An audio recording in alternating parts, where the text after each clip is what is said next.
Awesome. All right. Hello, everybody, and welcome to another one of MAIC's webinar series. Today's webinar is with Libby Davis from Lady Shuckers. She is the founder and owner and operator. And this business is a food truck and event company based in Portland, Maine. They source all of the oysters that they work with from women-owned farms in the state, which is awesome. I have a lot of respect for that. So, just a little bit of background. Again, this webinar is Maine Aquaculture Innovation Center's monthly webinar, and this year we are talking with farmers who have participated in farmer-to-farmer exchange programs.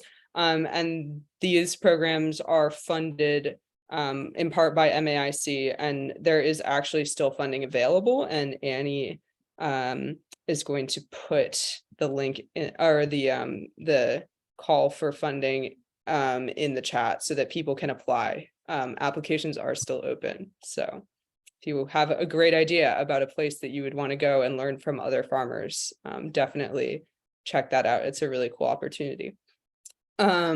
Before we get started, I'm also going to plug for our next webinar, which is August 18th. It's another Friday from 12 to 1, and it will be Emily Whitmore actually working from Maine Aquaculture Innovation Center on social license to operate.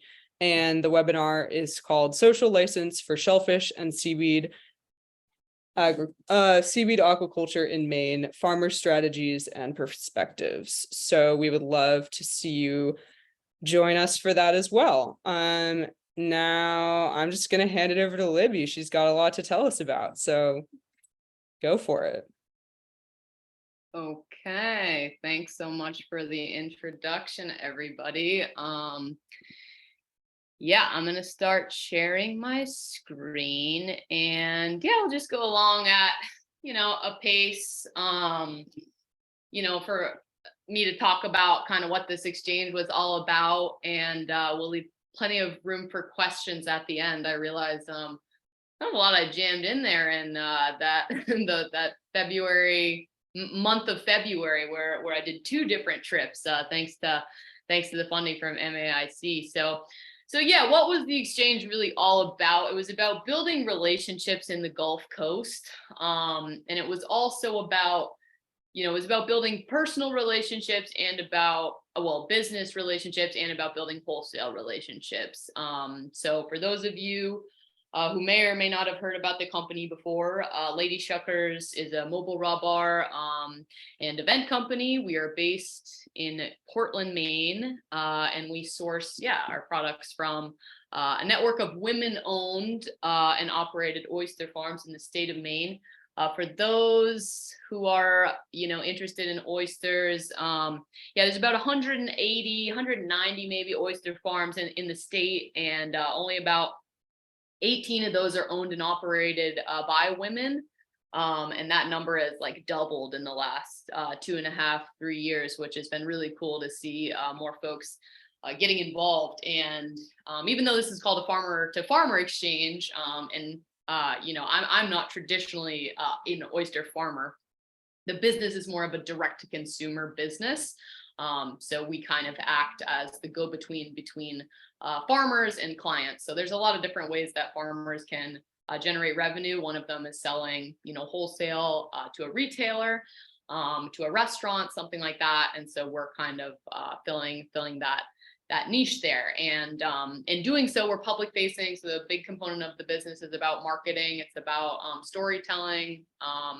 So yeah, we do that through a variety of different collaborative private and public events. Some examples of private events that we do are weddings, corporate networking events, and we just did one last night for a Maine outdoor film festival event. So yeah, anywhere where there's crossover with aquaculture industry, entrepreneurship, supporting women and minorities, in different sectors, we're happy to be there and bring these oysters and tell the story behind them in larger markets.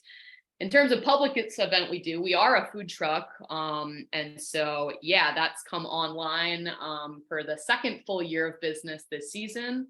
I have 2 to 3 people working for me right now, which has been awesome to have help with the shucking. If anybody's ever shucked oysters before, it can be tiring work. So yeah, one of those people is courtesy of Maine Career Catalyst internship program.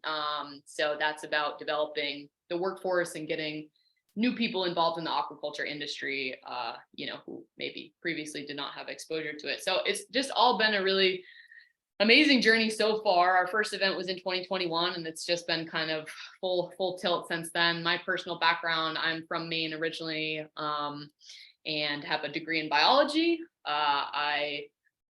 After school, I went into the Peace Corps, where I lived in Madagascar for 3 years, and I was an agriculture food security volunteer working with farmers, and kind of just diversifying avenues to get their products into different markets. So it felt really comfortable for me. When I returned back home from that in 2018, I got a job at a raw bar and started just learning everything I could about aquaculture and oyster stuff. And so I became a shucker. That was how I learned about it and could tell the story. And I'm happy to announce that I am officially a farmer now. We just put some oyster seed in the water in Yarmouth off Lanes Island, where it is sitting currently. So hold your breath for Lady Shuckers oysters coming online in 2.5, 3 years.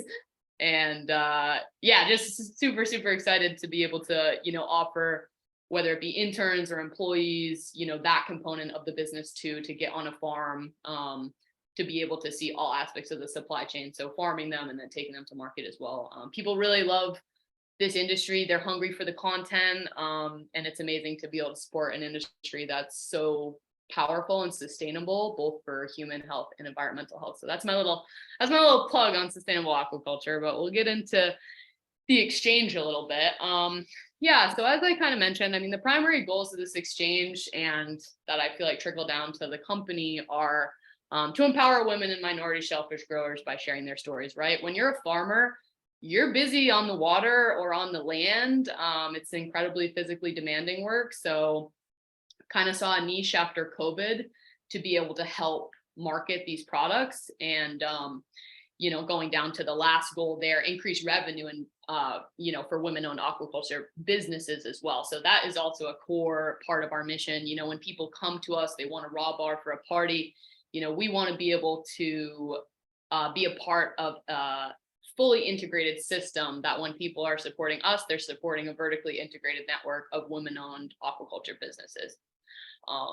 We also wanted to develop and collaborate within existing and untapped wholesale markets. So really interesting story from my personal background in the industry is that when COVID happened, we started shipping oysters to people's doors. And so I did definitely have a little bit of shipping experience with oysters. Obviously, oysters are like a raw product, and perishable. They need to be kept on ice. They're also really heavy. It's like shipping a bunch of rocks. So anyway, there's been a few really amazing partners collaborating on the twofold part of this exchange. But the first collaborator in Charleston, South Carolina, was with my friend Isabella Macbeth, who is a shucker and a employee at Nico Raw Bar. So that was kind of the first test of wholesale shipping relationships. And the whole goal here is to get the Maine oyster, outside of the state lines, to elevate and strengthen the Maine seafood brand, right? Maine already has a very vibrant reputation from the Maine lobster brand. And, we have a world-class reputation of having the best oysters as well. So as much as possible, we can push these products into other markets. We can keep the price point high for the Maine grower, keep more money in our state. And, in some of these other markets like Florida's or, some of these Gulf Coast areas where seafood, things and the culture is already bustling. It's big foodie towns and cities. They might be willing to pay a little bit more for them raw in the half shell than, we would here in our local economy. So both of these things were just kind of testing, visibility, networking. And I always say half the battle of, doing anything is showing up. So that's what we did. We showed up. So the first part of the trip, as I said, yeah, that was in Charleston, South Carolina, and beautiful, amazing city. If anyone's ever been there before, I had not. It was my first time, and me and my dear friend Bella Macbeth there, the Wholesale Oyster Maven on social media, if you want to follow her along. Yeah, she had been wanting to support and just collaborate on something. So yeah, she loved Maine oysters, and she made a trip here earlier in the fall. And we just decided that we were going to work together, and she wanted a way to support Lady Shuckers and support Maine women oyster farmers. So we finally decided that we were going to put together a little shipping idea and get some oysters down to her. In addition to that, we also decided that when the oysters arrived at Nico, which was the raw bar she worked at, you know, we were going to do a little interactive learn to shuck class where we featured not only the women-owned oyster farms that I shipped down there from Maine, but also feature a couple South Carolina-owned women oyster farms and have a little side pairing, you know, amazingness of women-owned wineries. So that was really cool. That was kind of the first part of that trip. And then we also attended the Low Country Oyster Festival. I'm really lucky because my business is based around events. It's around networking. It's around to market. So going to the Low Country Oyster Festival to interact with a bunch of different vendors is part of, you know, a goal of my company to get visibility for the brand and for the people we work with. So I'm a shucker through and through. I participated in the shucking competition, even though Bella kicked my butt like she always does. But it was great networking with industry professionals there as well. And these were some South Charleston, South Carolina oysters that they had. And the whole thing is different down there. You know, they do it with the cocktail sauce and the cracker, and it was really cool. But so, yeah, let's talk about the little journey we had shipping 1,500 Maine oysters down there in the dead of winter. Yeah, thank God for Pack Edge. Luckily, as I mentioned, I did have a little bit of prior knowledge, so I already had a relationship with Eddie there to source the materials. And yeah, I was able to do four boxes. Each box was about 50 pounds, so it wasn't light, 50 to 60 pounds, honestly. And we decided to work with 4 different farms based on the availability. Keep in mind, this trip was the end of January, early February. So not a lot of people are going out there, but thankfully, you know, several folks were. So we sourced from Spinney Creek Shellfish in Elliott, Maine. That's run by Lori Howell and her husband. They've been around for 30 plus years. They have an awesome operation down there. If anybody ever wants to tour their facility, highly recommend it. Reach out to me, reach out to them. We also had Wolf's Neck Oyster. Those are out of Casco Bay. That's Hillary Jaegerman is one of the farm managers, and it's an employee owned and operated farm, which is very cool, which means all the employees have a stake in the business. And then Lane's Island Oyster Company is owned and operated by Amanda Mosier. That is currently where the first line of Lady Shuckers oysters sits. And that's at the mouth of the Royal River in Yarmouth. And then we had Oysters Sea Farm, which is out of Georgetown, Maine, run by Sadie Crosby. And if anybody is familiar with Oysters, you should definitely go check out their new raw bar that they just opened in Bath on the water. Bath just like seriously leveled up by getting that place on Commercial Street right there. So highly recommend you go in and check it out. And yeah, all these oysters, because they were all from different parts of the bay and different localities, they all had really different flavor profiles. So it was fun kind of, you know, working with Bella and creating the marketing, which we call them grower profile cards. So it can be something as simple as you see here. You know, we have the name of the farm. We obviously want to include, you know, the grower name. We include the locality of the oyster, where it's grown. We taste them, include some tasting notes, and that can all be, you know, just done in-house. The final leg of this journey was to box them up and ship them next day air so that they got to the destination on time. And pray that they make it. So thankfully, I have a friend, Mike, who works at Brown Trading Company, and they were able to, you know, work around some shipping for us to get them there. But yeah, it was not without a lot of hoping and praying in that 24 hours that they got there safely. But thankfully they did. And yeah, they were there in time to do the class. So yeah, this is just a little bit more of a look about the grower profile cards. You know, it's this industry is so amazing for so many reasons, because we all, you know, community is really important. We all want to see each other succeed. And, you know, these folks, I've known a lot of them for the last 5 years. So it's truly an honor to be able to, you know, send this type of information to people and just hit wider audiences and talk about their stuff. So yeah, this is kind of the start of a featured farm kind of program we're working on our website, getting them up there, telling the stories and doing like more videography for it, like actually going to their farm and doing videos and sharing, you know, on the social media platforms, and just getting the word out about what these farms are and how people can get more involved with them. Amanda's awesome too, right there. She grows her oyster is grown on the bottom. So actually, yeah, so that math, so I think it was like 400 count between the 4 farms, but Amanda's oyster had to be 300 count because her oysters were such a larger shell and they were so much heavier, even though they were like the same count, you know, compared to like the wolf's neck or the oysters or the spinnies. So yeah, that's definitely a cool learning lesson. You know, I mean, there were just so many learning lessons, but yeah, that was a good one. So yeah, the Learn to Shuck class. Super fun wine pairing. I mean, there was a lot of women that signed up, I think, because they marketed it as such.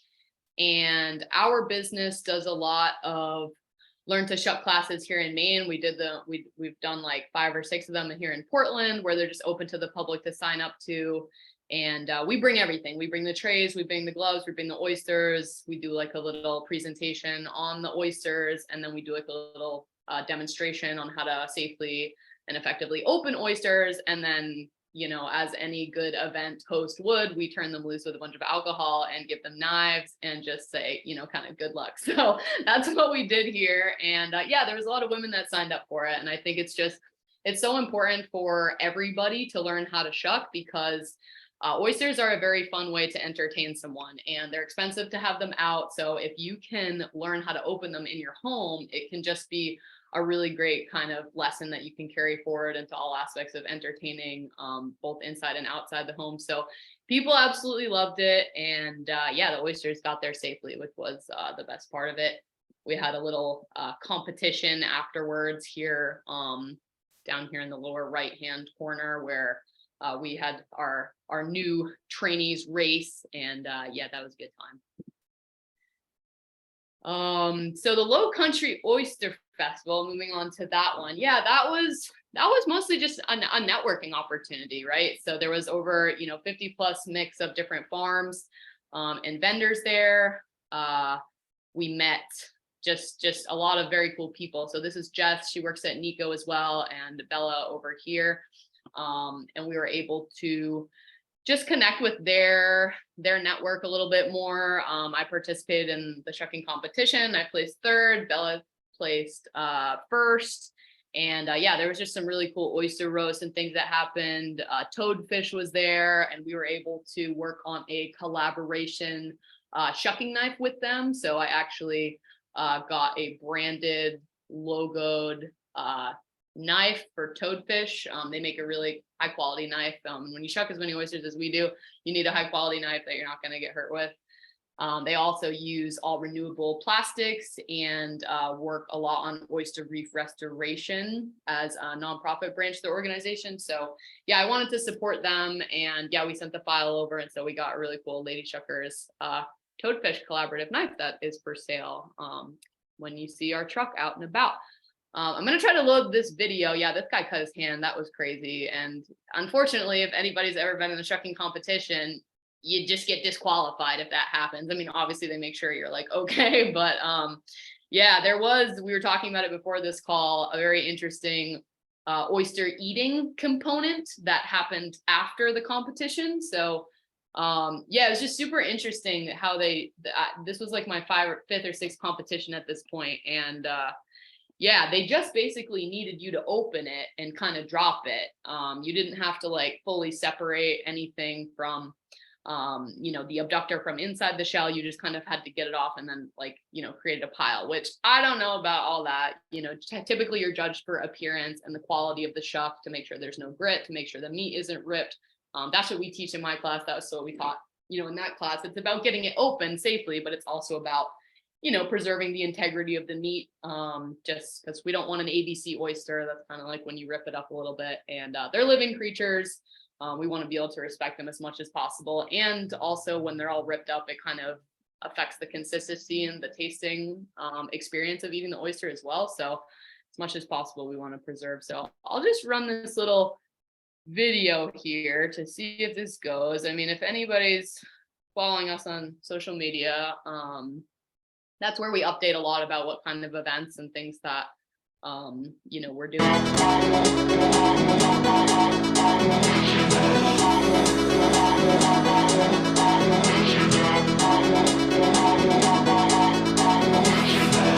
Put some over me, 'cause I will let you down. I will let you down. I will be singing. Put some over me. I feel it all around. I feel it all around. I will be singing. Put some over me, 'cause I will let you down. I will let you down. I will be singing. Put some over me. I feel it all around. I feel it all around. I will be singing. We singing. We singing. We singing. We singing. We'll be singing. We singing. We singing. We singing. We singing. We'll be singing.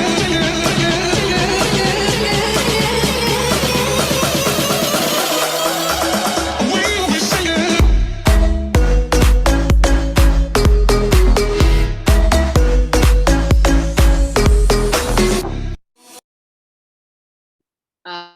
What's not pictured there is Bella stabbing a knife into the table before we began the competition to intimidate people participating. But as you can see, it was a very good time. There were some wild oysters there. I don't know if you saw that slow-mo pic of some long finger oysters. That was just an entirely different growing technique. Where they did bottom seed them and kind of broadcasted seed, they didn't use floating bags or cages like we traditionally do here in Maine. And so as a result, the seed kind of creeped into these long, finger-like ones. And yeah, as you can see, Jess here, I mean, they would just take these massive roasters, fill them with oysters. There was a fire in the video, and just fire them up, and then filled up these plastic Bud Light buckets and just sold them by the bucket. It gave you a bunch of crackers and sauces, and just turned you loose on the lawn. So that was a really cool experience to see how they do it down there in the Gulf Coast. And the good news is that they want more oysters. So that's a long-term relationship that we'll just keep working on. The second kind of part of the trip was, about New Orleans. So this was not even a month later. We went down to NOLA, and the activities there were to kind of co-host, three-way partnership, a networking event with MIA, which is a really awesome nonprofit called Minorities in Aquaculture that my dear friend Amani Black started, which we'll talk a little bit more about there. Again, we wanted to kind of build these interstate shipping relationships with Sidecar. So Sidecar was where the location we determined where we would host the networking event.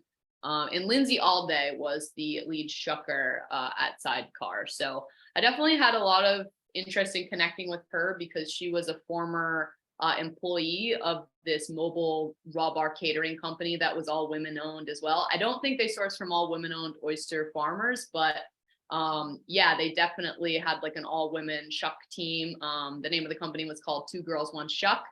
And so I was really interested in connecting with them to just learn a little bit about their operation and, how we could maybe collaborate. Exploring NOLA heritage and the culture was a big part of the learning journey for me too, just because I had never been there either.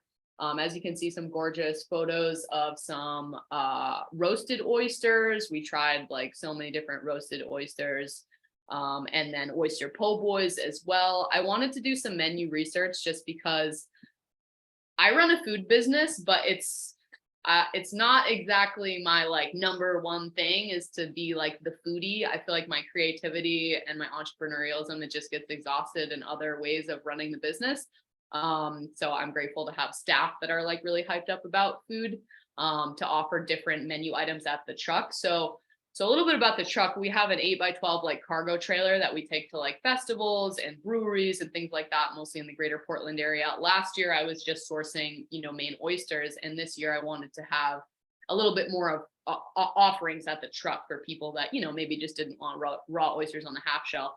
And I definitely felt a calling to New Orleans culture. And I know they have like big aquaculture heritage down there. And I was so excited to get to be able to have this leg of the journey. We ate a lot of oyster po' boys down there. And yeah, I'm happy to share that. Like if you go to our truck, whenever we're vending, we have an oyster po' gal on the menu now. So in addition to raw oysters on the half shell, I got like a really cool cookbook down there and learned just a little bit about how they do it and have kind of a NOLA inspired dish at our food truck here in Maine. In addition to, we have caviar bumps and we have a kelp kimchi grilled cheese sandwich as well. So just a couple small things at the truck to help just reach a wider audience who might be interested in trying seafood and trying seaweed and oysters and things like that. But the final part was to give a presentation at Aquaculture America on a DEI panel. So that was a huge honor as well. I got asked to, speak at this panel discussion. Aquaculture America is a huge conference that happens once a year. Last year was in NOLA, next year is in Texas. And it was a little bit expensive to have registration plus travel costs. So I was super grateful that I got to do all these other things in addition to speak on the panel as a result from this exchange program. So yeah, the Minorities in Aquaculture sidecar event, that's Lindsay right there. Yeah, 2 girls, 1 shuck, she informed me. It's actually not in business anymore. And she didn't get too much into why, but essentially it just sounded like the owner just didn't want to do it anymore. But she was obviously super supportive of Lady Shuckers, and if she didn't live so far, I would hire her in a second. Super amazing shucker. They had great oysters there, local from NOLA. And then Amani Black is featured there. We got to stay together at their Airbnb. And Minorities in Aquaculture, like I said, is a nonprofit that we started our businesses around the same time, about 2 years ago. And it's just been really cool to watch each other grow, both personally and professionally, over that time. And basically what MIA does is they provide funding and programming to get women of color specifically involved in the aquaculture and oyster farming industries. So it's really an awesome initiative. It's definitely one of the pillars, of our mission as a company, to be able to support underrepresented groups and create more representation and visibility for, minorities, people of color, LGBTQIA+, people with disabilities, anybody under those umbrella, kind of focus areas, involved in the industry. So we have the pleasure of one of our partner farmers, Naughty Sisters Sea Farm, is run by Alicia Galliero. She has 2 actually interns helping on her farm, and she's a new business. She needs help. She runs the farm, and she has the benefit of 2 MIA internships, getting to learn not only an immersive experience about how to run an oyster farm and hopefully start their own farm someday, but then Alicia gets the benefit of labor. And I've met them. I've met all of them, and they're just it's really wonderful to see new people getting involved. So Aquaculture America was a little bit of a different setting for me. I talk a lot about oysters, but I'm usually, covered in oyster juice and behind the knife and sweating and, out here. So this was in an air conditioned like conference hall. There was a lot of presentations, a lot of researchers, a lot of folks there that, we're just different. So it was super cool to listen. And it was also amazing to see my friends get up there on the podium. So Amani, as I mentioned, gave a presentation she was on the DEI panel as well, talking about MIA. We have Afton Vigu here, who's from Maine Aquaculture Association, who's a good friend. On that slide, she's talking about cultivating, a workplace of women in aquaculture and kind of that resurgence that we're seeing right now. And then I really got to get a chance to form a great relationship with Emily D'Souza, who was talking about seafood in a TikTok era. So she's a big, marketer, and she's Seaside with Emily. If you guys need some inspiration or expanders to follow about how to market a business in seafood, or if you just want to learn about sustainable, fish farming practices, she does a lot of finfish stuff, but she has been definitely entered into our little oyster lady coven that we have here in Maine. It was really cool to hear her talk about how she's built her business, and she literally gets hired out to go on trips and to do similar exchanges like I did and do marketing for like larger, like international global seafood brands that need help building their brand. So it's really awesome to see what she's built. And she was just up here in Maine for a 2-week trip, so we got to hang out. I'll just play a little video snapshot, same thing, about quick little recap of some of the stuff we did there. It was so hot there. It was amazing to go there in February.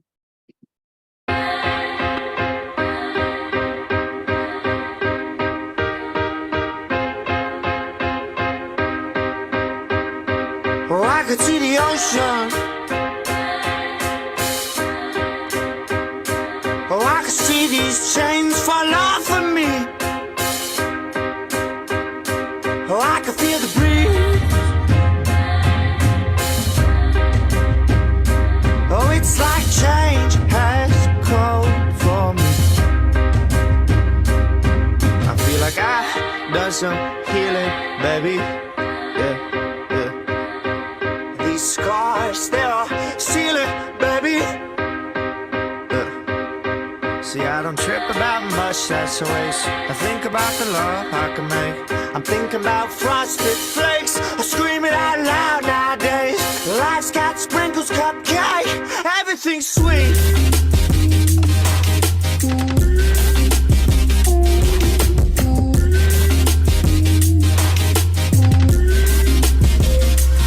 Everything's sweet. Yeah, so it was a little bit more of a lively scene down there on Bourbon Street. Again, that was my first time down there, but it was awesome to be in conferences all day and then get out to be able to explore the night a bit and just see what the city had to offer. One thing I did want to touch on, and it wasn't specifically involved in this exchange, but this was probably the focal point, in addition to sharing kind of the grower profile cards that I did earlier in the shipping stuff. This was kind of the focal point of my presentation I gave at Aquaculture America. So on the DEI panel, I was basically asked, as part of this community of practice that I was working with, to talk about a case study of success as a business that empowers. My model is directly involved in empowering women in the sector, and how that case study of success has helped. And so, yeah, in addition to sharing about the farms we work with, I also got to do this amazing exchange in November. And I got to go back to Madagascar.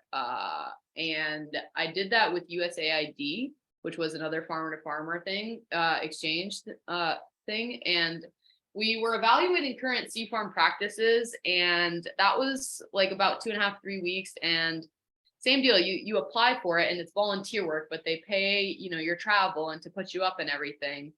And we got to work with seaweed farmers. We got to work with fishermen. We got to work with people that were trying to get into oyster farming. So this was just a really cool experience that I'm trying to get the word out more about. If anybody is interested in aquaculture or has an international development background or wants to get into policy in seafood on a global scale, please send an email to me and I'll drop it at the end of the slideshow. But these folks are all looking for volunteers, and it doesn't have to be as far as Madagascar. They were actually looking for folks in Jamaica. Like recently, they were like, "Do you want to go again?" And I was like, "Wow, I can't do that, but I'd love to." So they're growing Irish moss there, and basically they had good yields, and they were doing a good planting structure. They were transplanting, but they were transplanting a little early. And then I think the biggest thing that I saw there was just about they're not getting a good price for the work that they're doing. So a lot of ethical concerns happening, in a third developing country like Madagascar. So we educated a lot about co-ops and how, they have a lot of power as producers, to come together and lobby for the right price. We talked about contract negotiation, and it's just hard because a lot of these people are illiterate and stuff. So I think just by being there, you're being a light, and you're able to, share best practices from America. This was a really exciting component of the exchange we did, where, we identified that they had oysters there. Currently, there's no commercial, oyster aquaculture happening over there.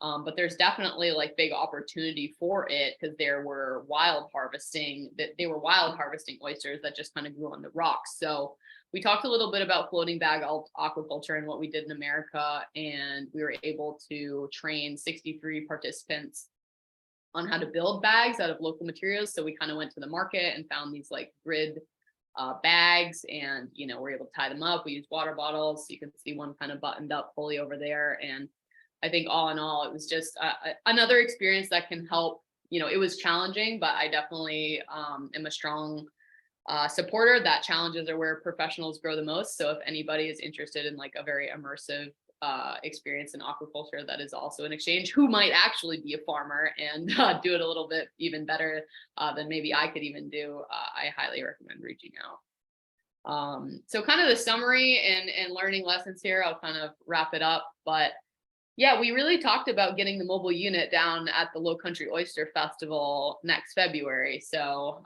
in Maine, as we know, it gets a little cold here, not as many farms going out. So I think a lot about, I purchased a truck this year. So now I can haul the trailer myself, which is very exciting. So we talk a lot about, how cool would it be to just pick up the trailer and, connect with the state, health and licensing board and figure out what it takes to get, the mobile unit registered in a place like a NOLA, like a Charleston, like a Florida, where there are Mainers that go there during the winter time, and just set up shop there and have a little bit of the brand and the Maine seafood thing growing in a different part of the state. So we'll see what happens. It could happen this winter, but definitely we'd love to go to the Low Country Oyster Festival for February 2024. Yeah, we realized we need a facility for the shellfish shipping portion of it, because it was just hard to kind of navigate in these different spaces if we wanted it to be, a real thing.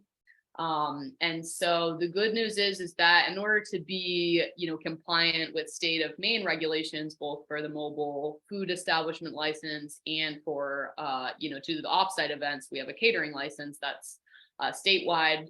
We have to be a part of a shellfish dealership. So we are part of the Maine Family Sea Farm Cooperative in Yarmouth, but that space isn't really big enough to do like the type of facility we'd want for shipping. So we're also members at Fork Food Lab, which is a really awesome commissary kitchen based out of Portland. And they just moved to South Portland and got this like massive facility that expanded a lot. So we're actually talking with them right now about creating a shellfish dealership and a HACCP plan to get that space, certified to be a dealership and to receive shipments and things like that.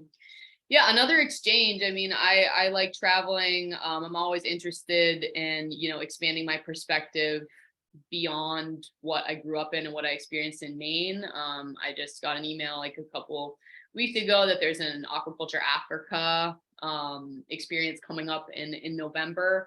And it would just be so cool to learn a little bit more about, what type of aquaculture is happening in Africa, because there's so much opportunity there for people, I think, to get those products into other markets and create jobs. Visual storytelling, we're always looking, to just continue marketing what we're doing, being loud about it, being unapologetic about it, and just educating people, about the power of sustainability, of the power of sustainable aquaculture. And yeah, we're trying to get some of our employees out on farms to really go an in-depth storytell about the farmers. And yeah, our hope is to just, maybe use this, grant opportunity to identify additional funding opportunities to get the lady shuckers and the farmers that we support more visibility. Yeah, with that, I'll kind of wrap it up. I don't know how we're at on time, but yeah, it should be plenty of time for questions. And yeah, anybody send me an email anytime. The full event schedule, if you guys ever want to try our oysters, is online at ladyshuckers.com.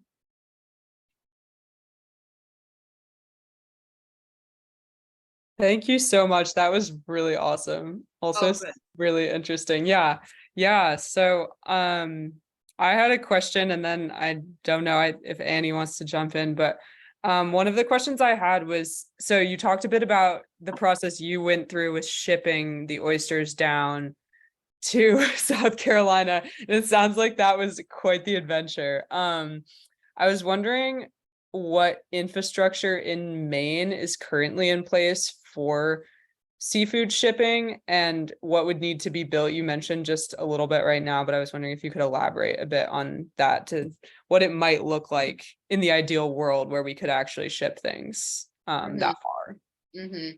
Yeah, it's a good question. So you definitely need space. I mean, my business is based out of my home and then at Fort Food Lab. And so I was, leaning a lot on, the shipper and the packing places to go in and, how much does stuff weigh, and because they charge by, the pound and things for that. And so I'll kind of like answer it in twofold. So the first one is for shipping infrastructure that exists. I mean, Brown Trading Company is like a really good company that's shipping internationally and all sorts of products. So not just oysters, mussels, scallops, whole lobster, everything.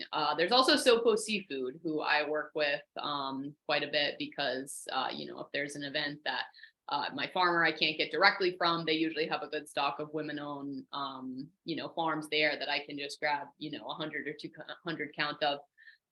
And they just got a new facility down in Holyoke Wharf in Portland, so they're more centrally located now, and they do shipping too. I mean, whole cuts of tuna, caviars, but it's a slow journey. It takes time to build something up, and whereas this is a perishable product, there's a lot of factors that go into your bottom line. So ice, weight, the air freight cost. It's really expensive to ship. I think to ship that entire shipment of oysters, for me, it was like $700, just as like a figure. Yeah, so it's like 4 50 to 60 pound boxes, because I'm literally shipping rocks. So I would say for my aspect of the business and my experience directly in it, I worked for 2.5 years as a general manager at Maine Oyster Company, which is a really amazing general store chic raw bar down in West Bayside in Portland.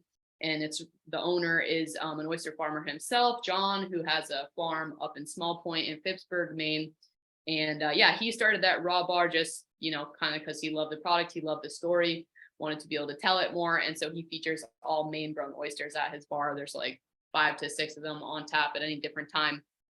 And yeah, like I said, when the pandemic closed, we were needing to ship. And so we were shipping out of that restaurant space. And so we would get the boxes wholesale from Pack Edge. Unfortunately, they were styrofoam based, which mine were, which I wasn't a fan of. There are some alternatives that I'm actually researching right now, but it's more expensive, so we would get the boxes, and then you really need some sort of an ordering platform to come in. So whether it's on your website, I mean, John has a coding background, so he was able to code into a website, when orders come in, and would print off, the orders for the day. And then through, almost the entire pandemic, I was in that restaurant counting oysters, as little as, a dozen oysters we could ship, to someone next day, to Colorado or to California. So it doesn't always have to be huge counts, but obviously in any business, it's a numbers game. So the more volume you do, the better your kind of rates will be. But yeah, you really need a facility that is a certified dealership. So that is done through the state of Maine shellfish inspector, whose name is Aiden Luigo, who is super awesome, a new person. Never be afraid to reach out to the regulatory bodies and any of this stuff, because they're literally there to help and to field questions. Aiden's been super helpful in navigating the conversation of, how we go about getting Fort Food Lab certified. So yeah, I mean, you need to have a 3-bay sink, you need to have a sprayer, you need to have walls that are based out of that like composite plastic material that can be sprayed off easily. You need to have floor drains.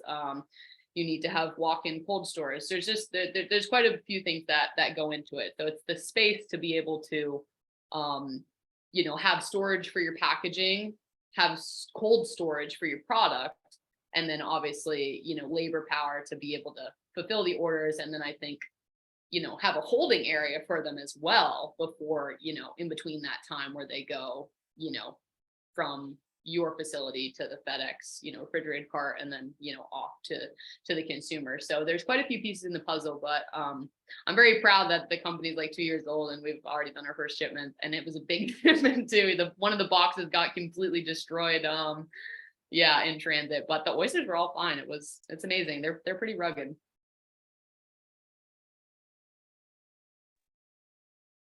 Libby, I just love how everything you're doing is kind of growing and coming together, and you're telling these great stories of all these women farmers across the state. What are your biggest barriers to growth and incorporating more farms and farmers? Yeah, I think the main barrier that I'm facing right now as, a second year business owner, someone that, didn't really have a background in business necessarily, beforehand, just kind of had the passion and the purpose, and, built a network literally from the ground up over the last 5 years. It's just having the labor. I'm realizing that even though I hang out with the farmers and the researchers and the academics, my business, it really is a food service business. It's like a restaurant on wheels, and it's a catering company on wheels. So as much as I love, being there, because I want to make sure that the product is taken care of to the best of its ability, it's been amazing to train new people and to have new people come on board to help take care of the day-to-day operations, because I can have all these ideas about how to support the industry and the women, there, but I need to be able to have like the time to be able to do that stuff. I get a lot of people like hassling us all the time because we don't even have any t-shirts yet. And it's just like the little things that kind of fall through the cracks when you're just so kind of engrossed in the day-to-day operations. So I think we still have a long, bright future ahead, and I'm just glad that the infrastructure has been built at this point to have more new people come in and continue developing the workforce. Ultimately, I love what I do, and if someone really loves what they do, they want to share it with a bunch of people. So I want, new people coming in, new just different events that challenge us to all grow. And I think just taking it one day at a time. It's awesome to have the support from the Maine Career Catalyst, and my goal is that whether it's with Lady Shuckers or not, people working with the company will want to develop a long-term career in aquaculture.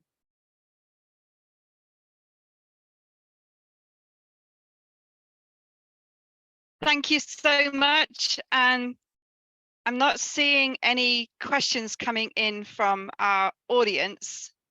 But now's the chance to put any questions that you have into the Q&A function that you'll find on the bottom of the screen. So, Libby, if anybody wants a shucking job, feel free to send an email. Always looking for help for events, and we get the call for a lot of really, really cool events. So it's really awesome. So Libby, you were mentioning that you'd like to do another exchange. What are your thoughts about it? Did you say it was Africa that you were thinking? Yeah, I just kind of saw a couple days ago that the Aquaculture Africa is taking place in Lusaka, Zambia, like early November, I think it is. And yeah, I was looking at flights this morning about what the feasibility with that is, just given, my own passion and relationship, to Africa. So it would just be so cool to see what goes on there. And I've been talking a little bit with the Global Seafood Alliance about, just about the ethical things I think that I saw over there, because there really is so much opportunity for growth. It's just Unfortunately, the economies in a lot of those places are very corrupt, and they take from the people. You know, there's not good infrastructure in place to lift people up, and so yeah, it'd be cool to just tap in a little bit more to what's actually going on there, because I think sometimes it's hard to really know unless you get boots on the ground. We do have another question for you. Okay. This is from Annie Fagan. Okay. And the question is, what are the differences in flavor profiles between the Gulf Coast oysters and Maine coast oysters? There are different size oysters. And in thinking about new markets, is there extra education required for consumers down there who might be expecting something different?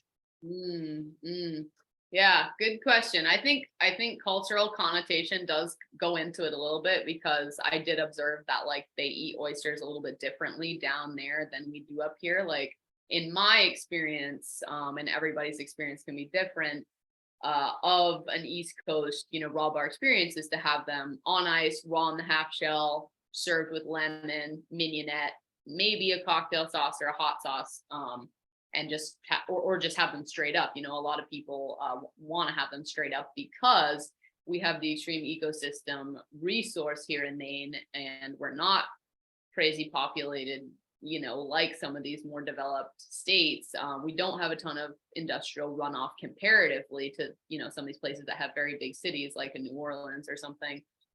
So our ocean is just, we have these cold, clean oceans, and they produce a very briny oyster that has a very high salt and salinity profile to them, and then they kind of have a delicate body with a sweet finish. At least that's how I kind of describe them.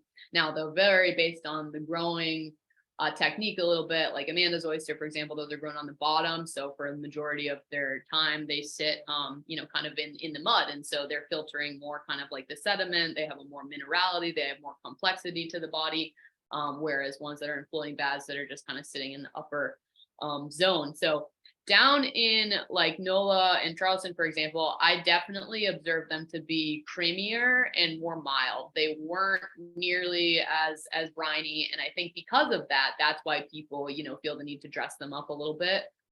You know, they're always served with saltines. Whether at Nico they had saltines that they did in-house with like an Old Bay seasoning on the crackers that was really good, and then they had you know, cocktail sauce with them always. So I think, yeah, and then they cook them a little bit more. So these oyster kind of, they're not really roasts. In NOLA, it was more roast, but in Charleston, it was like these oyster like boils where they just boiled them and then were steaming in these buckets enough so that the shell would open and the inside was cooked, but it wasn't like rubbery, but it was still, it wasn't like a raw oyster texture. It was more like a mussel, I guess. But they weren't that flavorful, you know? So I think that's what people expect to find them down there, just because of the environmental conditions of the water bodies that they're being grown in. You know, warmer waters will produce a little bit of a milder oyster. And yeah, size wise, I mean, I think from a marketing perspective for farmers, it's important to diversify. You know, we're seeing that if you have like a petite oyster, if you have a cocktail oyster and you have a jumbo oyster, you can hit different levels of the market, right? Krista Tripp from Aphrodite Oysters is a great example who diversified. You know, she has petites and then she gets to harvest them sooner and she has her price for those. She has cocktails that are more for like maybe like a raw bar. They go for those. There's a different price for those. Bailey Coffin is a great example, whose Empress oysters, you know, I buy both the selects from her for raw and the half shell, and then she also has these massive Empress jumbos from the Harrisseagate River that I can't believe I haven't sliced open my wrist yet. My employees would laugh at that, but yeah, there's just these massive oysters that we fry up, and those are used for the po-gal sandwich that we do. So because they shrink up a little bit. So I don't know if that answers the question. That was great. Another question, and I'm not sure who posted this one, unfortunately don't have the name, but they say, thank you for doing the webinar. And they loved hearing about your business. They're a new oyster farmer and they would like to connect soon. Oh, great. When is your next event and where will you be? Oh man, when is the next event? I gotta, my Google Calendar tells me what to do these days. Let's see, we got private events all this weekend. And then I think the next public event, it's probably at this, today's the 21st. Yeah, I think it's gonna be at this, we just got a new inquiry from folks. The cool thing about our business is that I don't like pay for advertising or marketing. I just kind of, go with authenticity and rely on like what feels good for me, in hopes that like aligned businesses and partnerships that get down with the business and the mission, will just come through organically and kind of manifest. So yeah, we just got some folks out in Cumberland that are hosting kind of like this community picnic at Twin Brooks.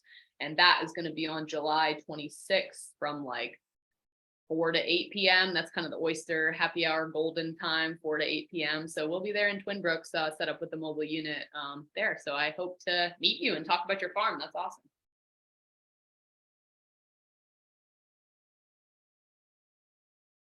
All right. That was honestly so enjoyable just hearing you talk about all of this and your experience.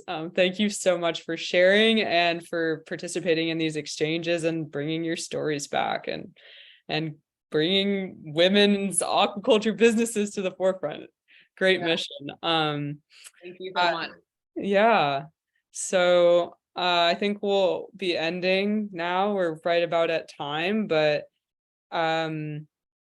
just a reminder to anyone who's still on the call, you can see our webinar next month on, let me double check this. I think it's August 18th. Yep, August 18th from 12 to 1. That's a Friday, the third Friday. And it's on social license to operate. So we hope to see you then. And thank you again, Libby. Yeah, thank you so much. And thank you, MAIC. Anybody that wants to do an exchange, I highly recommend you submit an application. Thank you for that plug. Yeah. All right. Take care, guys.